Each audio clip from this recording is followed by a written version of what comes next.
Most people believe that confidence is an innate trait, something you either have or don't have. They grow up hearing phrases like, "Some are born confident, others are not," and internalize the idea that this quality is a fixed personality trait. But modern psychology, through the discoveries of Albert Bandura, has revealed something deeply unsettling. Confidence is not an immutable essence, but a psychological construct shaped by experiences, interpretations, and above all, internal beliefs. And the most disturbing, and most overlooked, is that a lack of confidence not only silently sabotages our actions, but also affects how the world responds to us. Albert Bandura dedicated decades to studying the human mind and formulated a revolutionary concept called self-efficacy. Unlike self-esteem, which is a general assessment of personal worth, self-efficacy pertains to the specific belief that one is capable of successfully performing certain actions, and this belief has a destructive or liberating power, depending on how it is built or neglected. Bandura identified that self-efficacy functions as a self-fulfilling prophecy. People who believe they are incapable, even without realizing it, sabotage their own attempts, avoid risks, give up more quickly in the face of obstacles, and when they fail, attribute the failure to a supposed permanent personal deficiency. But what makes this even more alarming is what Bandura called the involuntary communication of doubt. Individuals with low self-efficacy constantly transmit signals of uncertainty in their tone of voice, body posture, pauses between words, and in their gaze that avoids direct confrontation. These signals are subtly, almost invisibly picked up by the environment, and the people around them, even unintentionally, begin to reflect this disbelief back. This means that when someone does not believe in themselves, they not only harm themselves internally, but also train others not to believe in them. A lack of confidence becomes a dirty mirror that distorts all social interactions. This dynamic creates a vicious cycle that is almost impossible to perceive but profoundly real. Personal disbelief generates insecurity. Insecurity alters behavior. Behavior influences how others respond. These responses reinforce the original disbelief. And thus, silently, a person's reality begins to shape around a lie they have learned to believe. I am not capable. In this video, we will deeply explore what Albert Bandura really discovered about confidence, why most people are trapped in an invisible cycle of self-sabotage, and how getting out of it requires much more than positive thinking. It requires strategic action, shifts in perception, and a complete reinterpretation of what it means to believe in oneself. If you have ever felt stuck, invisible, underestimated, or ignored, it may not be because the world is unfair. It may be because, without realizing it, you are conveying to the world that you do not deserve to be taken seriously. But this can be changed, and it all starts with understanding how self-efficacy works, and why no one will believe in you more than you believe in yourself. For a long time, psychology was marked by a mistaken but widely accepted belief that confidence was a fixed personality trait, genetically determined, like eye color or height. Confident people, according to this outdated view, were born with a kind of natural inner strength, a characteristic that simply made them walk firmly, speak with conviction, and face challenges with courage. Those who showed insecurity, hesitation, or fear were considered weak of spirit, as if they had been condemned by biology or some emotional developmental flaw. But this narrative was deconstructed by one of the most influential psychologists of the 20th century, Albert Bandura. What Bandura revealed to the world was more than a theory. It was a radical shift in how we understand human behavior. He demonstrated that confidence is not a gift, but a learned belief. This belief does not arise from nowhere, nor is it sustained by empty repetitions like, believe in yourself. True confidence arises from self-efficacy, the conviction that you are capable of executing specific actions to achieve concrete goals. In other words, you don't need to believe that you are good at everything. You need to believe that you can handle what is in front of you. And here is the central point. This belief can be built. Bandura showed that people develop or destroy their self-efficacy throughout life, based on the experiences they accumulate. When someone successfully completes a challenging task, even if small, their brain registers it as evidence of competence. When they observe another similar person succeeding, it reinforces the belief that it is also possible for them. When they receive sincere and specific feedback from someone trustworthy, their sense of capability solidifies. And when they learn to interpret physical signals, like butterflies in the stomach or sweaty palms, not as fear, but as energy mobilized for action, they begin to feel more prepared to face difficult situations. The impact of this discovery was immense. It meant, in practical terms, that anyone can systematically develop confidence. And more importantly, that the absence of confidence is not a destiny, but a symptom, a reflection of misinterpreted experiences, unprocessed failures, or contexts that gradually undermine the belief that one is capable. This understanding dismantles the idea that some people just weren't born for this. No one is born knowing how to speak in public, lead a team, assert themselves firmly, or make tough decisions. These are skills developed through practice, exposure, and the gradual building of self-efficacy. The problem is that most people have never been taught to cultivate this process and end up living an entire life trapped in a learned sense of incapacity. But there is a dark side to this story, because just as self-efficacy can be built, it can also be destroyed, slowly, silently, and deeply harmfully. And when that happens, the mind begins to work against you. Thus emerges the invisible cycle of self-sabotage, where each failed attempt is not interpreted as part of the learning process, but as a confirmation of your supposed incompetence. And this is exactly what we will explore in the next part. How the lack of self-efficacy creates a cycle of disbelief that sabotages your behaviors, influences your decisions, and silently shapes your reality, until you become a prisoner of your own distorted self-image. If this content is making sense to you, click the subscribe button and subscribe to the channel. Thank you for your support. Most people do not realize when they are trapped in a cycle of self-sabotage, not because they are weak or incapable, but because this process operates stealthily, disguised as prudence, perfectionism, or humility. The root of this cycle lies in the perception of self-efficacy, more specifically, in its absence. What Albert Bandura identified is that low self-efficacy is not just a negative thought about oneself, but an entire system of beliefs, interpretations, and behaviors that mutually reinforce each other day after day until the person's very identity reconfigures around the idea that they are not capable. It all starts with a silent belief: I won't succeed. This belief seems small, but it distorts everything that comes after. When facing a challenge, the individual does not see it as an opportunity for growth, but as a threat. This changes how they act. They avoid exposure, procrastinate, underestimate their own ideas, or deliver only the bare minimum to not fail. And the result? Failure, or at the very least, performance below their true potential. This outcome is then interpreted as confirmation of the initial belief. See, I knew I wasn't good enough, and this is the critical point. The mind does not register the context, nor the effort, nor the possible learning. It only registers the evidence that validates the narrative of incompetence. And so, like a snake swallowing its own tail, the cycle repeats. Each new attempt becomes more hesitant, more timid, more doomed to failure.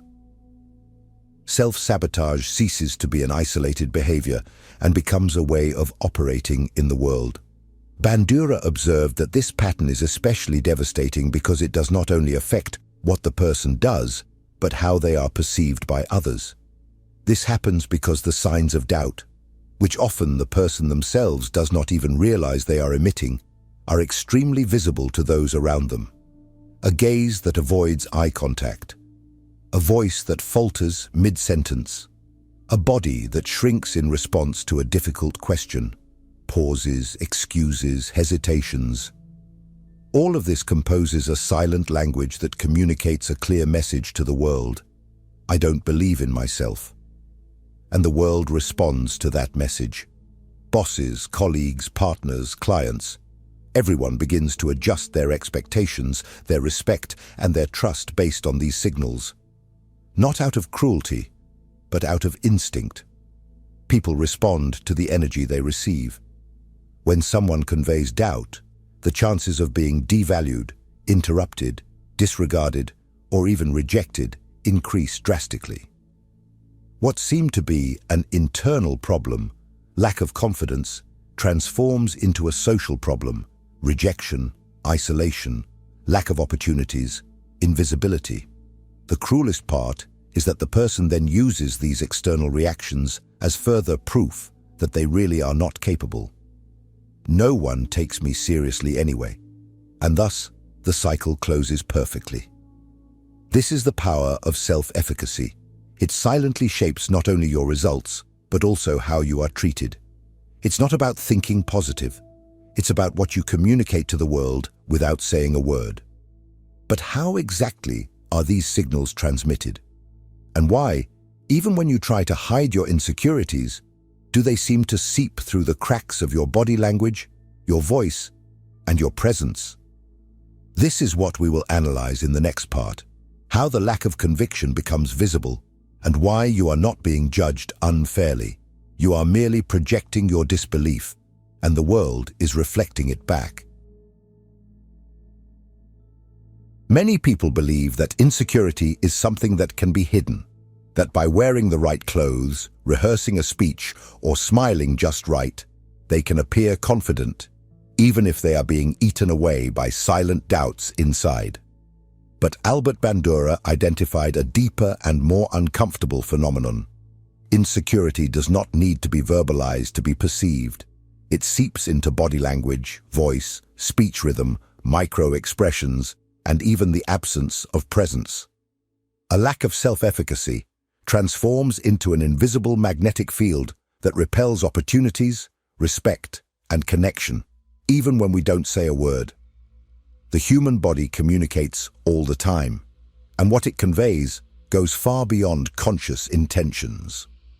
People with low self-efficacy often display closed postures, contained movements, avoidance of eye contact, and a subtle tendency to withdraw, physically and emotionally. They speak hesitantly, with excessive pauses, with tones that rise at the end of sentences, as if they are asking for approval or permission. They apologize even before making a mistake. They laugh nervously to relieve the discomfort of their own presence. And, most devastatingly, their words contradict their energy. Imagine someone saying, "I can try to lead this project," but looking down, crossing their arms, and speaking as if they are already apologizing for a failure that hasn't even happened yet. The content of the speech may seem confident, but the way it is delivered betrays the real belief behind the mask, and the unconscious of others picks up on this dissonance immediately. Bandura observed that these signs of uncertainty function as silent transmissions of self-sabotage. The individual, without realizing it, sends a subliminal message to the environment: "I don't trust myself." And the environment responds in the same frequency: "Then why should I trust you?"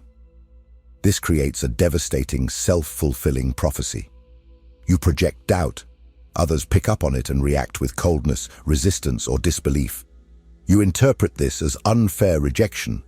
Your belief in your incapacity strengthens even more.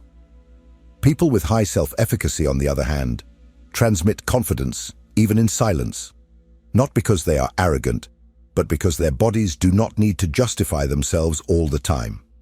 Their posture is open, their gestures are assertive, their voice carries conviction, not because they rehearsed it, but because they genuinely believe in what they are doing. It is this deeply rooted belief that the body expresses. And here's the uncomfortable truth. You are training the people around you to believe in you or doubt you all the time. With every conversation, every meeting, every new opportunity, you are emitting signals about your competence, even unintentionally. The way you enter a room, how you hold eye contact, how you occupy space, everything communicates. This means that it is not enough to just have good ideas or be a good person. If you do not convey conviction, the world will not trust you, not out of cruelty, but out of survival instinct. In competitive, insecure, or overloaded environments, people do not have time to decipher your intention. They respond to what they feel. But what if it were possible to turn this game around? What if you could train your body, mind, and behavior to authentically convey confidence? And more importantly, if confidence can be built, what exactly are the elements that compose it? In the next part, we will explore the 4 scientific sources that Bandura identified as pillars for building real self-efficacy, and why they are much more effective than any positive thinking formula. Get ready to enter the practical and transformative part of this journey. Now that we understand how self-efficacy silently shapes our reality and influences how others treat us, the inevitable question arises: how is true confidence built? The answer lies in one of Albert Bandura's greatest legacies.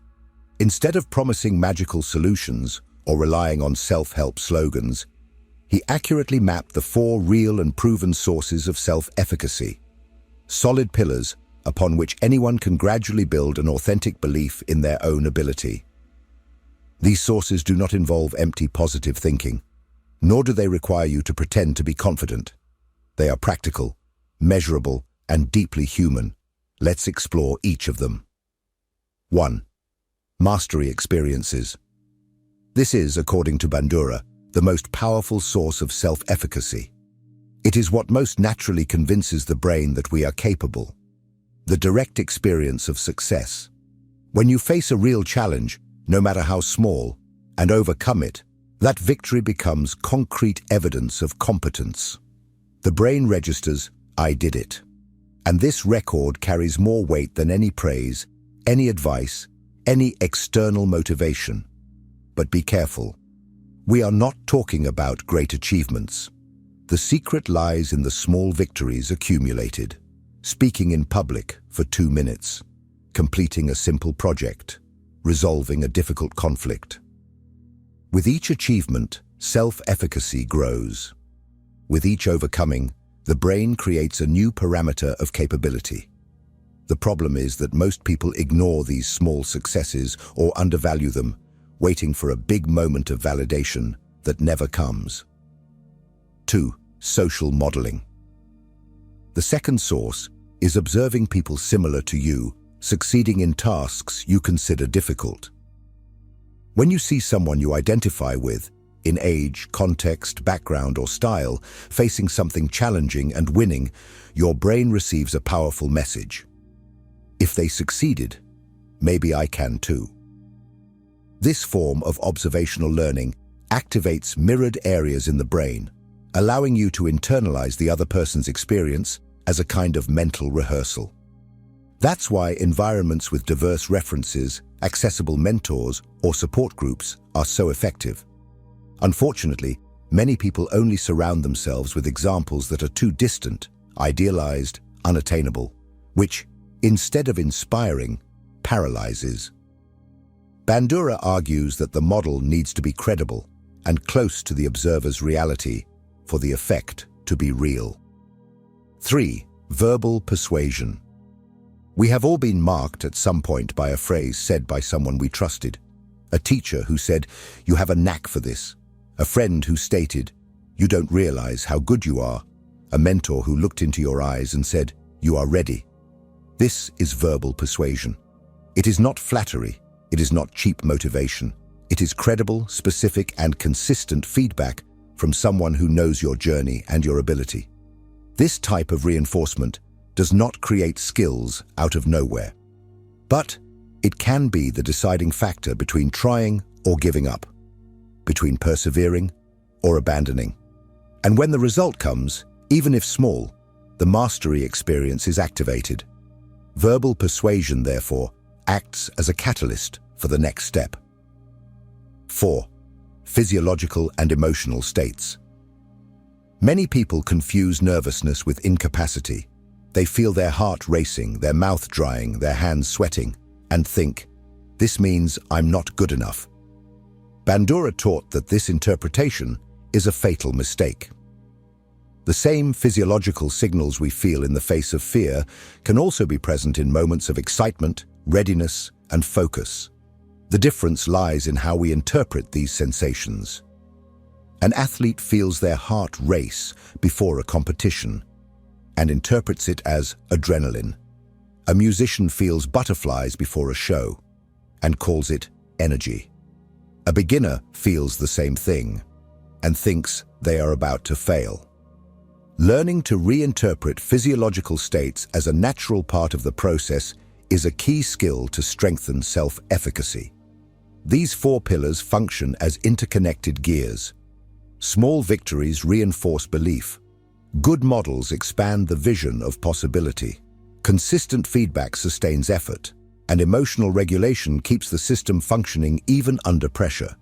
When applied together, they build a confidence that is not fragile, nor dependent on others' opinions, but solid, progressive, and true. But the journey doesn't end here, because building self-efficacy is just the beginning. The question now is, what happens when you truly start to believe in yourself? How does this change not only the way you act, but also how the world begins to react to your presence? This is exactly what we will explore in the next part. If what you're hearing resonates with you, you'll find real value in my ebooks. Beyond the Shadow breaks down Jung's core ideas, while Dialogues with the Unconscious gives you a 30-day path to apply them in your life. Both are linked in the pinned comment. If low self-efficacy creates a vicious cycle of doubt, withdrawal, and failure, the opposite is also true and equally powerful. Albert Bandura demonstrated that when a person begins to develop a strong belief in their own abilities, a new system forms, a cycle of conviction and positive reinforcement that gradually transforms not only their behavior, but also how they are seen, treated, and integrated into the world. This dynamic is known as the virtuous cycle of self-efficacy, and it is one of the most transformative forces within social psychology. The cycle begins with a simple element: enough belief to act. When you believe you can perform a certain action, even with uncertainties, you decide to try. But this attempt is not superficial. It comes loaded with engagement, persistence, and a willingness to face obstacles. This alone differentiates the behavior of someone with self-efficacy from someone who is just testing with fear. And in most cases, this intentional action produces a superior outcome because it was done with presence, not self-protection. And then the cycle starts to turn. You believe you can, you act with more effort, you achieve better results, your belief strengthens, you take on greater challenges. Others notice your confidence, you are treated with more respect, openness, and opportunity. This positive spiral not only expands your chances of success, but also profoundly modifies the social environment around you. People who demonstrate conviction, not arrogance, but quiet conviction, come to be perceived as trustworthy, competent, natural leaders. Doors open faster. Conversations are more receptive. Opportunities arise more frequently. And not because the world has become fairer, but because you change the signal you transmit to the world. You stopped asking for permission and started to take up space. This is the power of self-efficacy. It alters your social energy. And social energy is everything. It defines who is heard in a meeting, who gets promoted, Who is remembered when a position opens up? Who is respected even in silence? Human beings respond to certainty with adherence and to doubt with hesitation. And as we saw earlier, certainty does not need to be absolute. It just needs to be real enough to generate continuous action. But there is another effect of this cycle that is even deeper. It reconfigures your identity. Each time you act despite fear and achieve results, you stop seeing yourself as fragile, limited, or insufficient. Your own self-concept begins to change. You stop defining yourself by past failures or by the opinions you received in the past. And over time, you begin to act not out of compensation or need for approval, but for expansion. You start to operate at a new level of consciousness, the one in which you allow yourself to occupy larger spaces. But Bandura also warned of an uncomfortable truth. Most people never experience this virtuous cycle.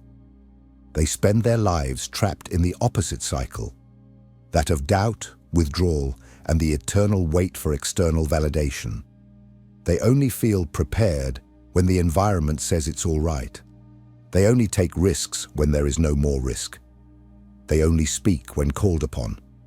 And in this process, they live a life below what they could live. Self-efficacy, therefore, is not just a psychological detail. It is one of the main determinants of human destiny.